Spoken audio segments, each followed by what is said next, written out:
I don't always get them right.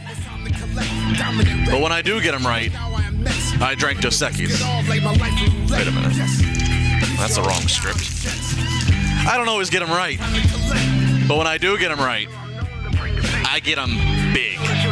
On paper, Kevin Owens had a 25% chance of winning the Fatal 4-Way match for the Universal Championship. But to me, he had, let's say, about a 60% chance. I'll reiterate some of my logic that I spewed all weekend on Chairshot Reality and on Twitter. You see, Big Cass wasn't going to win. The big man had a great showing, and he looked like he belonged. And he was made to look as strong as one can when being the first one eliminated. But reality is, he had 0 dimes. He had 0 chance. If WWE wanted Seth Rollins to be the Universal Champion, then he probably just would have gone ahead and won at SummerSlam. Obviously, they wanted to move in a different direction of him, maybe him still being in the title picture, but not as champ. But yet, he is still Seth Rollins, and this is a do-over for SummerSlam after Baylor being injured. So out of the 3 remaining, I would give Seth Rollins a 20% chance. Roman Reigns, the ever-continuing experiment. But it's been clear since his suspension that WWE has no real interest in putting the title on him at the moment. But he is still Roman Reigns. And again, we've lost Finn Balor. So he also gets 20%, which leaves a 60% of Kevin Owens, a guy who has put the work in over the past year to great success, a guy who can talk, a guy who can work, everyone reacts to. It's enough of a swerve to be main event worthy and memorable, but still realistic and deserving enough to move forward. The match, the entrances, the ring announcing, the big fight feel, and the uncertainty of what's going to happen is what Monday nights were built on for wrestling fans.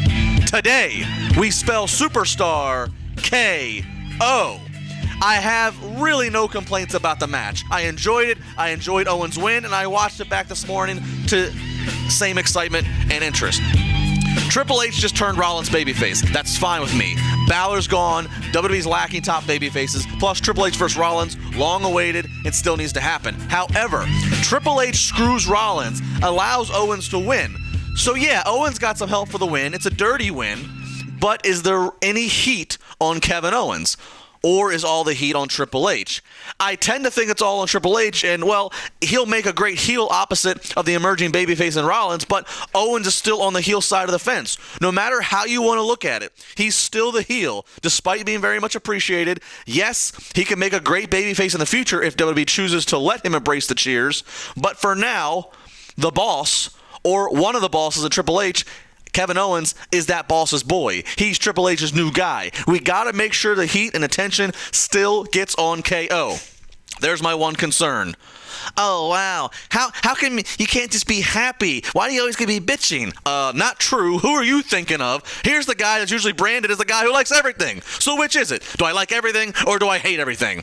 I'm giving you reality. I am enlightening you. Remember, you follow me. Remember, you're listening to me.